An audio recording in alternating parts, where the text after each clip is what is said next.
Senator Erwin Tulfo haharangin ang sunod na hearing. Kakasuhan ang mga kalabang senador at 18 Marines. Pero bago ang lahat, kung ikaw ay bago sa aking channel, huwag kalimutan na mag-subscribe at i-click ang notification bell for more trending news. Nagbabala ang senador sa mga kapwa-senador na ipapaaresto niya ang sinumang senador na magsasagawa ng pagdinig sa Senate Blue Ribbon Committee nang wala ang kanyang pag-apruba. Naiginiit na siya ang karapat-dapat na chairman ng committee at ang tanging taong otorisadong magsagawa ng mga opisyal na investigasyon sa ilalim ng jurisdiksyon nito. Ang kanyang pahayag ay dumating matapos ang isang hiwalay na pagdinig na isinagawa ng isang grupo ng mga senador na pinamumunuan ni Senador Alan Peter Cayetano, kung saan binulgar ng mga dating Marines ang mga paratang tungkol sa umano'y paghahatid ng mga maleta na puno ng pera sa mga politiko sa ngalan ng isang dating kongresista.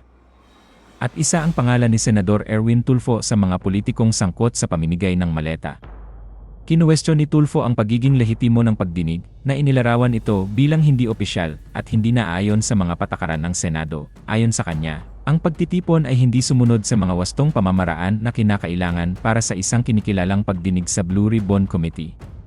Sinabi niya na hindi ito opisyal na kinilala ng Senado, hindi kinasangkutan ng mga opisyal na kawani ng komite, at hindi na itala sa pamamagitan ng mga karaniwang proseso ng komite. Sinabi rin niya na ang mga senador na lumahok sa paglilitis ay maaaring maharap sa mga ethic complaints dahil sa umano'y paglabag sa mga regulasyon ng Senado. Itinanggi rin ni Tulfo ang mga paratang laban sa kanya. Inihayag niya ang kanyang plano na magsampa ng kasong libel laban sa mga nag-akusa, na binibigyang diin na ang mga seryosong paratang ay dapat suportahan ng kapani-paniwalang ebidensya. Binigyang diin niya na ang mga individual ay dapat managot sa mga paratang na maaaring makaapekto sa reputasyon ng isang tao. Bagamat sinabi niyang hindi siya personal na nasaktan sa mga paratang, naniniwala siyang kinakailangan ang legal na aksyon upang protektahan ang kanyang pangalan at kredibilidad. Naniniwala si Tulfo na ang mga akusasyon ay may kaugnayan sa politika. Anya, maaaring tinatarget siya at ang kanyang mga kasamahan ng ilang grupong pampolitika dahil nakikita silang malalakas na kandidato sa mga susunod na halalan. Idinagdag niya na ang mga naunang akusasyon laban sa ibang mga senador ay hindi na nabanggit, na sa kanyang paniniwala ay nagpapakita ng nagbabagong agenda sa politika.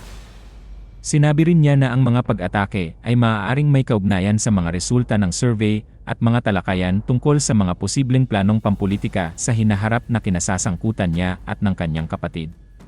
Ayon sa kanya, ito ang dahilan kung bakit siya at ang iba pa ay patuloy na tinatarget ng parehong grupo. Sa kabila ng isyu, sinabi ni Tulfo na patuloy siyang gagawa ng mga legal na hakbang upang linisin ang kanyang pangalan at panagutin ang mga responsable. Hindi na po ako papayag na maghihiring-hiringan kayo dyan at I will have you arrested. I promise. Kahit na senador ka, kahit na sinasabi mong matanda ka na, ilang taong ka na sa Senado, try me. Magpahiring ka ng Blue Ribbon ulit. Magpahiring ka. I don't care kung dati kang Senate President, dati kang Speaker of the House, I don't give up. Talagang papahuli kita. Kung hindi papahuli, kung ayaw ng usa, bibit-biting kita, kwikwilyohan kita, palalayasin kita dyan sa floor na yan. Because I am the legitimate Blue Ribbon Chairman.